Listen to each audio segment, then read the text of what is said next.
Hello, how are you? I'm Dana Arias, author of the book, Dear Parents from Your Child's Loving Teacher. And in the last videos, we have been talking about one feeling, anger.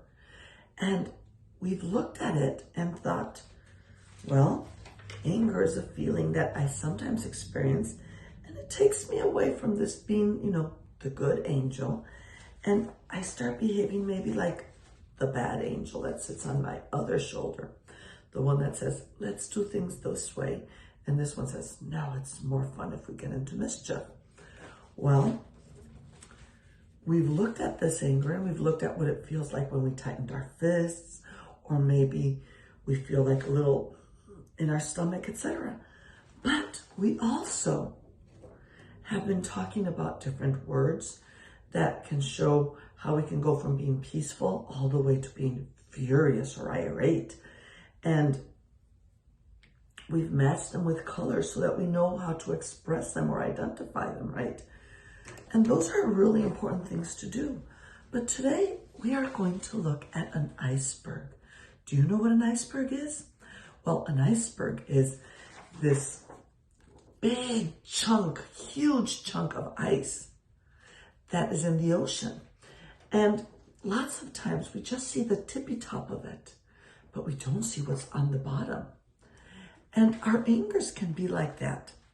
So what I want us to do is that I want us to think about what is underneath that anger. And we might think of, well, he did this to me. He pushed me, because that's something that sometimes children get upset at school, and that's understandable. But sometimes we're just seeing this anger, but we have to understand maybe, why did I get so upset? Because he pushed me. Was it because I was embarrassed and I did not stand up for myself?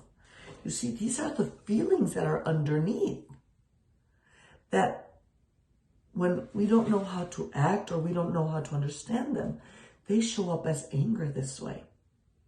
Does that make sense? So let's look at some of them. Sometimes I can be disappointed. Maybe mommy or daddy said we were going to go for ice cream, and then something happened. Grandma called and she had an emergency, and now we're not able to go. So I'm disappointed.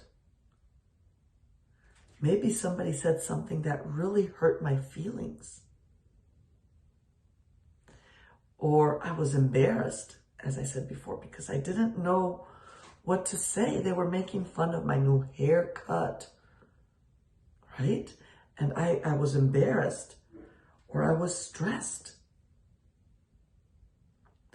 And all these different feelings are very important because they help us understand ourselves. But not only that, when I don't know how to deal with these, I might become fearful. Like I'm afraid. What if they keep hurting me?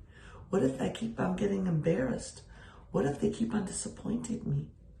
Or I feel lonely or jealous or stressed, grieved, tired, frustrated. All these are great words that you can use with your mommy and daddy and talk about them and what they look like with mom and daddy. So I ask you to look at this video with mommy and daddy so that you can look at these words and then decide, sometimes I feel this way, and then I don't know what to do because I become afraid. And if I show my anger, they might stop. Does that make sense? Have you ever been so hurt or sad and you don't want them to do that anymore? So you push and you get really upset, and it's like, if I'm really angry at you, then you won't do that to me again? Well, those are the feelings that we have to analyze here. So if you give click at the bottom of the description box, you're going to find this so that you can look at these words with mommy and daddy. You can print them off, and then you can look at them with mommy and daddy and discuss them and talk with them about that. Because the more you get to know these words, guess what? The more you get to know yourself. And that's really important. So if you like this video, give it a like and share it with a friend, because you're not the only one that's going through these feelings. Many of us are. And it's important that we understand them. So thank you for watching, and I look forward to seeing you again next week in our next video. Bye.